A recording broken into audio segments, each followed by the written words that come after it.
श्रीमती रंजीत रंजन। धन्यवाद सभापति जी।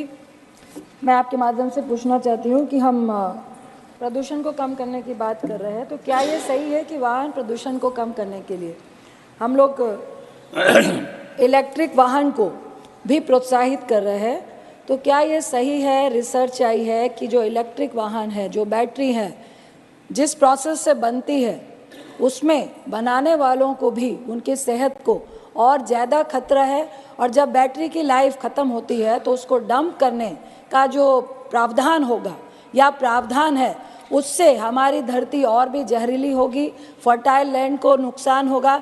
तो क्या प्रदूषण को कम करने के लिए इलेक्ट्रिक वाहन को प्रोत्साहित करना ये डीजल और पेट्रोल से बेहतर है या उससे भी ज़्यादा खतरनाक है? जो रिसर्च है वो ये कहती है कि उससे भी ज़्यादा खतरनाक है। Thank you. Honourable minister. आदरणीय अध्यक्ष महोदय, हमारे देश में 16 लाख करोड़ का फॉसिल फ्यूल का इंपोर्ट होता है। उसका प्रदूषण कितने बड़े प्रमाण पर है ये दिल्ली वालों को समझाने की आवश्यकता नहीं है। जहाँ तक लिथियम आयन बैटरी है, उसमें बैटरी में 4 केमिस्ट्री है। एक एल्यूमिनियम, एक लिथियम के साथ zinc, aluminium, steel, ion battery, इसकी भी केमिस्ट्री पे काम हो रहा है। एक एल्यूमिनियम एयर टेक्नोलॉजी पर भी काम हो रहा है। दूसरी अध्यक्ष महोदय, इम्पॉर्टेंट चीज़ ये है कि जहाँ पेट्रोल के लिए और डीजल के लिए हम 100 रुपये, 110, 120 रुपये लगाते हैं, वही इलेक्ट्रिक में हमको 10 रुपये लगते हैं। हम हमारे टिकट रेट कम कर सकेंगे। दूसरी बात, लिथियम आयन बैटरी जो है, इसकी कॉस्ट $150 पर आवर पर उसकी यूनिट की थी, पर अब वो $115 पर आई है। जो पर किलोवाट थी $150 की थी, अब वो 115 पे आई है। और अब लिथियम आयन हमारे देश में भी मिला है।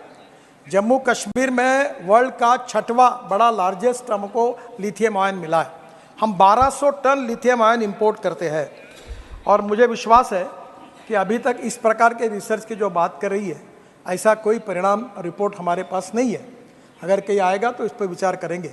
पर हमारे वित्त मंत्री जी ने अपने भाषण में, बजट के, एक सर्कुलेशन इकोनॉमी की बात करी, जिसमें हम जो वेस्ट मटेरियल है उसकी सर्कुलेशन इकोनॉमी बनाए।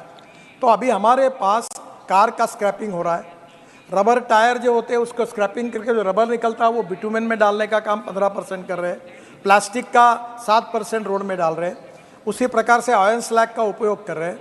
हमने तो म्यूनिसिपल वेस्ट दिल्ली की 25 लाख टन, अहमदाबाद की 25 लाख टन और दिल्ली मुंबई हाईवे में और डाली, ऐसी 50 lakh ton municipal waste road के अंदर डाल दी, केवल इकोलॉजी एंड इन्वायरमेंट को प्रोटेक्ट करने के लिए। जहाँ तक आपने ये बात की है जो आपके लिथियम आयन बैटरी की, इसके बारे में हम लोग पूरी चिंता करेंगे, और इसके बारे में उसको रिसाइकलिंग करने के लिए वो कहीं भी उसके दुष्परिणाम ना आए, कहीं किसके प्रकार से कोई नई समस्या ना हो, इसकी पूरी चिंता सरकार करेगी। और ये केमिस्ट्री रोज बदल रही है और ये फ्यूचरिस्टिक टेक्नोलॉजी है। Our government is working in the direction with the futuristic technology, futuristic vision and futuristic planning, कि आत्मनिर्भर भारत बनाने का जो प्रधानमंत्री का सपना है, वर्ल्ड की एक स्ट्रॉन्ग इकोनॉमी बनाने का ये है। मैं विश्वास के साथ कहूँगा कि आने वाले 5 साल के अंदर electric vehicle, buses, even trucks भी आ रहे, इनको एक्सपोर्ट करने वाला पहले नंबर का देश हिंदुस्तान बनेगा। इतना पोटेंशियल हमारे पास है और इतना काम हो रहा है। और वर्ल्ड के सब रेप्यूटेड ब्रांड है। 12.5 लाख करोड़ की इकोनॉमी है। अब जापान को पीछे डालकर हम तीसरे नंबर पर आए हैं और निश्चित रूप से जल्दी आगे जाएंगे। ये बहुत अच्छी तरीके से है और हमारा एक्सपोर्ट इसमें बढ़ेगा, नए रोजगार निर्माण होंगे और देश समृद्ध होगा, ये निश्चित रूप से मेरा विश्वास है। और जहाँ तक ऐसी कोई बात रिपोर्ट आएगी तो उसकी निश्चित रूप से हम सरकार की तरफ से चिंता करेंगे। 4th supplementary, Kartikeya Sharma.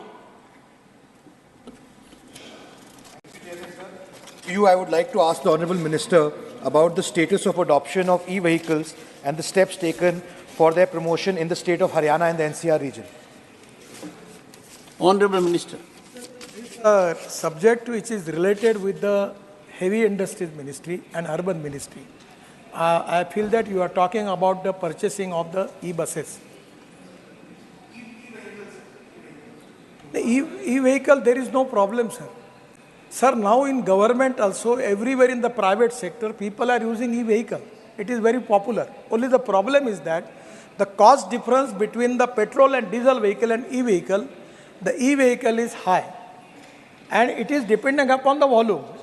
When the volume will increase, I feel that, it's my estimate, I'm not giving you the promise, but it's my estimate that within 1.5 years, the cost of the petrol vehicle and cost of the diesel vehicle and cost of the electric vehicle will be the same. And the expenditure on petrol vehicle, suppose for example, is 30,000 rupees per month for four-wheeler, the electric it will come 3,000 to 4,000 rupees per month. So there is a saving and no pollution. Fifth supplementary, Dr. Fozia Khan. Sir, thank you very, very much.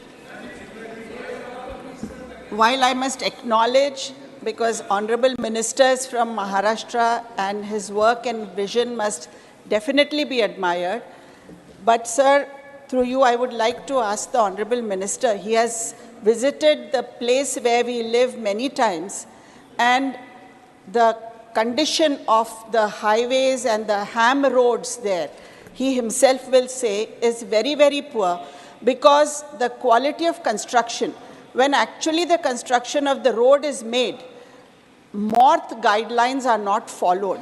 Sir, the embankment, one example, that embankment level, the gravel, the particle size has to be 75 mm. In subgrade, it has to be 50 mm. It cannot be more than that. But we see that huge boulders are put into the roads and nobody is supervising. And because of this, the roads break very, very soon. Sir, it's a very important issue. And I'm sure Minister will agree with me.